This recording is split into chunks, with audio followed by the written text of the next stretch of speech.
ನಿರ್ಧಾರದಿಂದ, ದೃಢ ಸಂಕಲ್ಪದಿಂದ, ನಂಬಿಕೆಯನ್ನು ಕಳೆದುಕೊಳ್ಳದೆ ಈ ಪ್ರಶ್ನೆಗಳನ್ನು ಬಡತನದ, ಹಸಿವಿನ, ಉದ್ಯೋಗದ, ಸಮಾನ ಬದುಕಿನ, ಯಾಕಂದ್ರೆ ಪ್ರಜಾಪ್ರಭುತ್ವ ಅನ್ನೋದು ಪ್ರತಿಯೊಬ್ಬನೂ ನಾವೆಲ್ಲರೂ ಒಂದೇ ಎನ್ನುವ ಭಾವನೆಯಿಂದ ದುಡಿಯುವ ಮತ್ತು ಬದುಕುವ ಸ್ವಾತಂತ್ರ್ಯ ಕೊಡಬೇಕು. ಅದೇ ನಮ್ಮ ಸಂವಿಧಾನ. ಆ ಸಂವಿಧಾನ ಬದಲಾಯಿಸಕ್ಕೆ ಹೊರಟಿದ್ದಾರೆ ಇವರು. ಹಂಗೆಲ್ಲ ಬದಲಾಯಿಸಕ್ಕೆ ಬಿಡಲ್ಲ. ಅದು ನಮ್ಮ ಕನಸು, ಅದು ನಮ್ಮ ಕನಸು. ಹೀಗೇ ರೀ, ನಿಮ್ಮ ಜೊತೆ ಎಂದೆಂದೂ ನಾನಿರ್ತೇನೆ.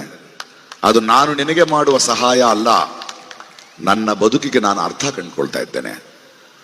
ನಾನು ಬದುಕಿರೋದಕ್ಕೆ ಕಾರಣಗಳನ್ನು ಕಂಡುಕೊಳ್ತಿದ್ದೇನೆ. ಆ ಕಾರಣಗಳು ನಾನು ನಿಮ್ಮೊಂದಿಗೆ, ನಿಮ್ಮ ನಡುವೆ ನಿಂತು ನಿಮ್ಮ ದನಿಯಾದಾಗ ಮಾತ್ರ ನನ್ನ ಜೀವನ ಸಾರ್ಥಕ. ನನ್ನನ್ನು ಬೆಳೆಸಿದ ಪ್ರೀತಿಸಿದ ನಿಮ್ಮೆಲ್ಲರಿಗೂ ನಮಸ್ಕಾರ.